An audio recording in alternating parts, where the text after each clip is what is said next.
About 10 years ago, I realized I needed to get my act together. It was late January and all the neighbors had taken down their Christmas lights and mine were still up. So I was like, we gotta deal with this. So I went outside, I put the ladder up against the palm trees and I was going up, I was getting the lights down, it was going great.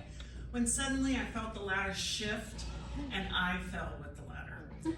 And my ankle like crashed against that concrete edging, you know, that we have out here in Miami. And my ankle apparently shattered into a gazillion pieces. The blood vessels were all severed, and the mulch and all the soil got in there, and it was infected. Year and a half later, I had a whole fleet of wheeled vehicles to bring me around. I had had 19 surgeries, a PICC line in me all the time with the IV antibiotics, a nice little wound vac that was always sucking stuff out of my ankle.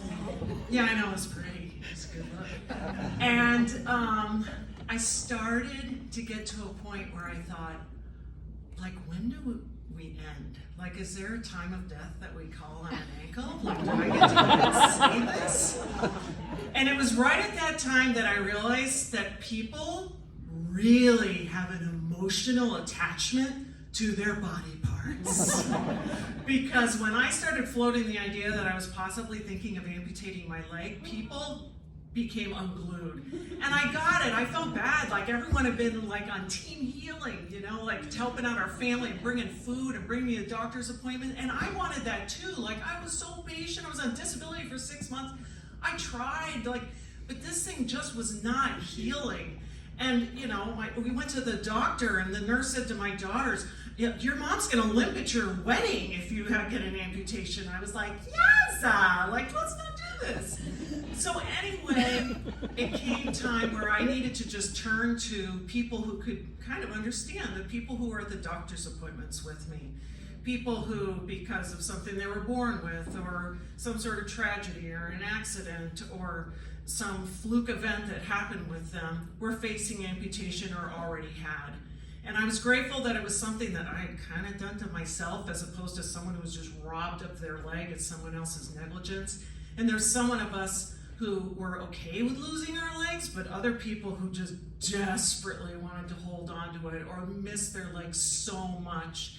And I found that what started to happen was that I found comfort in meeting other people who were going through the same situation.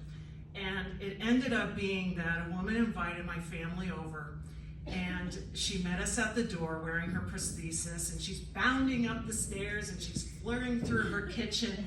And my daughters and husband are looking at her, and she takes her leg off, she shows us how to put it on and off, and all of a sudden it's like, okay, all right, I can picture this is working. And we get down into the car and my daughter says, Mom, we're gonna laugh in 2 years that we ever thought you shouldn't amputate your leg. So from there, the grieving went like fast. I found pictures of my foot, like from the time I was little until I was an adult. I took a casting of it, you know, it still sits on the shelf in our bedroom. It looks at me with the side eye, and I'm like, I fought for you, I really did. And so we ended up, and then I had a party, a farewell to the foot party. You can't get a card for that at Hallmark, I'm just telling you right now.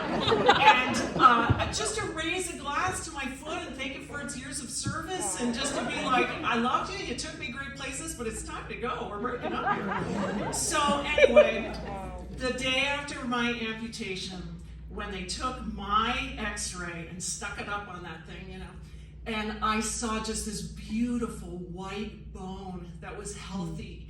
And there wasn't anything else in there. There were no screws or staples or little electrodes or little pieces of this and that I still had from the front yard.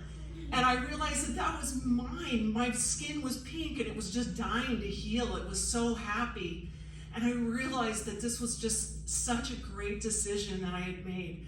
Now, I'm not trying to sell you on amputation. I won't be passing out pamphlets, you know, on the way out to join my crew, my club. But I will say, you know, it's not easy, but of all the issues in my life, probably my amputated leg is among one of the easier things. And, you know, I'm an art teacher. All my kids think I'm a robot. My little elementary guys always asking if it's growing back. We've gone over this. My pirate costume, so realistic, right? Right? Half-price pedicures. Lifetime handicap parking. Come on. It's a good gig.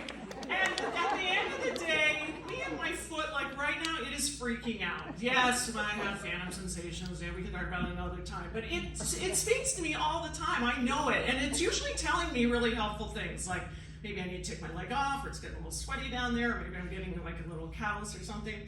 So anyway, in the end, I have to say that there came a point where I had to decide, am I going for my life, or am I trying to keep things going for a limb? And what I'm thinking is, if you are in the midst of fighting for this limb and living for a limb of a relationship or of a business or of something, you know, whatever it may be, it just might be that it's time for you to consider life and just need to chop that thing. Yeah.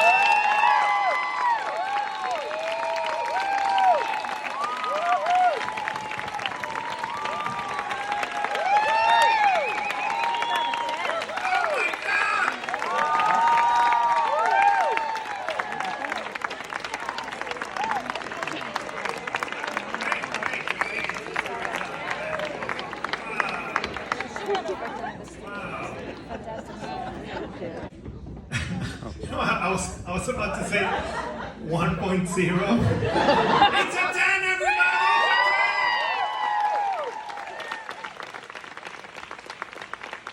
It's a 10! 10 decisions! Holy Moses! 1.0 also! It's a 10, everybody! You know where this is heading?